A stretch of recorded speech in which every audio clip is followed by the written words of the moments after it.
What's going on, everybody? It's Brody Lowe, and today we've got an interesting video topic that I want to cover.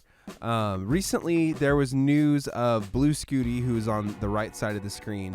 He's a 13-year-old Tetris player, competitive, and he was the first one to reach the kill screen in the NES version of the game. So that's the version of Tetris that they use for competitions. It had never been done before in 34 years of the game being out. And I'm not really going to get into the technical aspects of like how he did it and why it's significant and explaining what a kill screen is. There's plenty of videos about that. I just wanted to highlight how awesome this kid is, okay?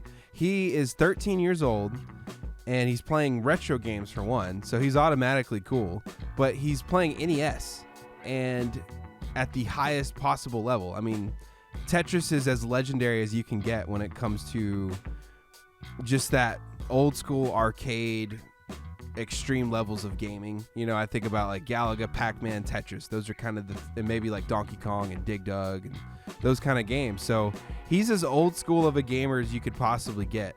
So he's immediately cool in my book. But what I've seen since his win, number one, he's got a ton of attention, and I think he was on been on several actually news interviews where they've brought on like the creator of Tetris and different founders of the Tetris company, and he's just getting all kinds of praise from all over the place, and he deserves it.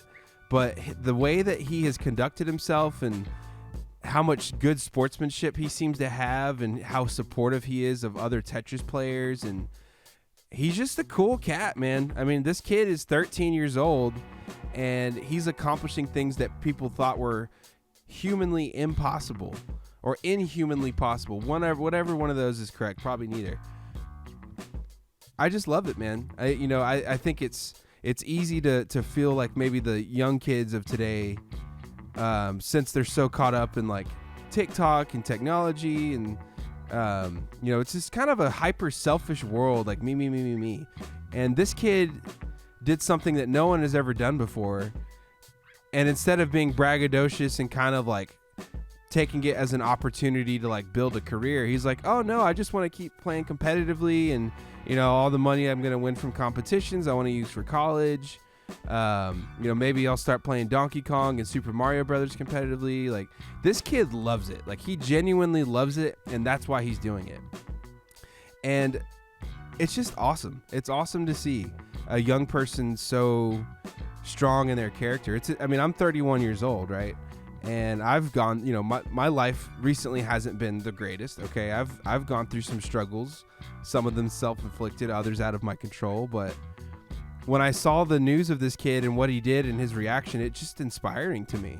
I've recently took on a new role at a company, and I'm not trying to make this about me, but like throughout my day, like training time, because I'm kind of in that training period, I'm thinking about this kid, like, and just how high that he's aiming and he's reaching for it, and he's doing it in a way that's just so graceful. Like, he's not doing it in a way to get attention and to make it all about himself. Like, he just really loves the game and he loves the community. And the fact that he's done what he's done in 1 year of playing Tetris competitively, this kid's the greatest Tetris player ever. Like, no doubt. If he's this good now, I can only imagine how good he's going to be once he's older. Because as you can see, I wanted to point this out. I've fallen down the rabbit hole of watching competitive Tetris videos. He kind of fucks up a lot, in the lower speed levels. Like, I think competitively they start around 18, and once you reach level 29, that's considered, I guess, kill screen speeds, because of the original version of the game was not really intended to be played past that. But the rolling technique is how these players are able to play past level 29. That's my understanding of it.